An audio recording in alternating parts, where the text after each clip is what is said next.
अस्सलाम वालेकुम नाज़मीन। जैसा कि आप सबको मालूम है कि फ़लस्तीन और इज़राइल में जंग जारी है।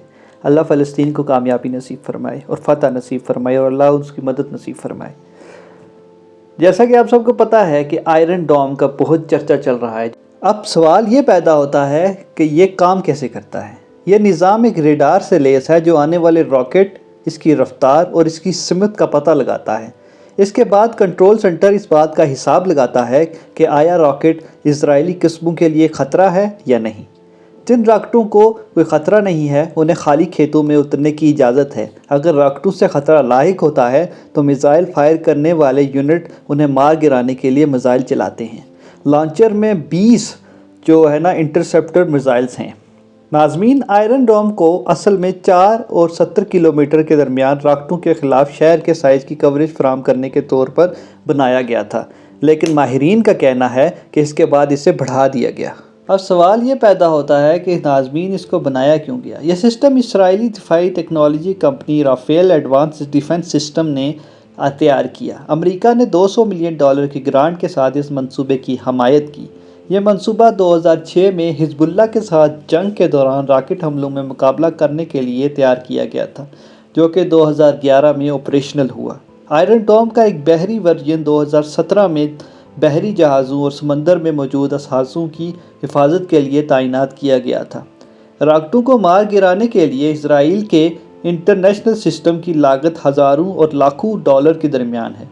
मुल्क फ़िलहाल $2 लाख फ़ी मुदाखलत की तखिया लागत पर रॉकेटों और ड्रोनों को बेअसर करने के लिए लरेज पर मबनी निज़ाम तैयार कर रहा है। इतनी कहानियाँ सुनने के बाद आपके जहन में ये आ रहा होगा कि क्या इसका कोई फ़ायदा भी है या नहीं। इसराइल का दावा है कि आयरन डोम 90% मौसर है, यानी कि ये 90% काम करता है। अमेरिका महकमा दिफा के हुकाम ने इस बयान का बाज़गश सुनाई दी है, मतलब कि अमेरिका ने भी इसकी जो है सिफारिश की है कि ये 90% काम कर रहा है। मॉडर्न वैरायटी ट्वीट के मुताबिक माजी में सिस्टम ने पिछले रॉकेट हमलों को कामयाबी से रोका है।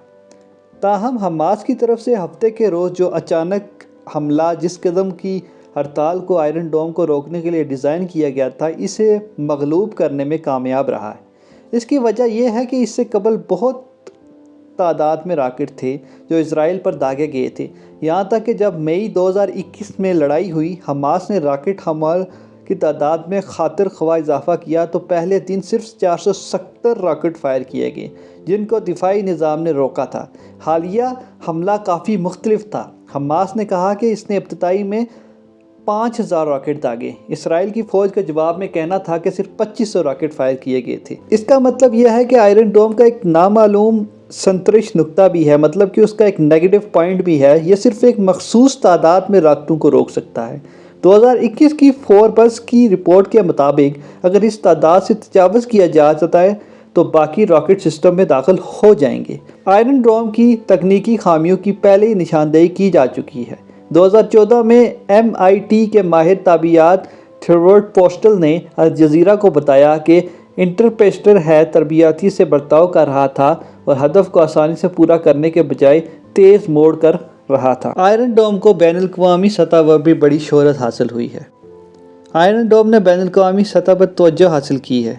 राफेल एडवांस डिफेंस सिस्टम का कहना है कि इसने 2020 में अमरीकी फ़ौज को 2 आयरन डोम बैटरियाँ फराहम की थीं। यूक्रेन भी रूस के साथ जंग में इस निज़ाम की तलाश में है। हालांकि इसराइल ने अब तक सिर्फ कीव को इंसानी इमदाद और शहरी दिफा फराहम किया है। शुक्रिया।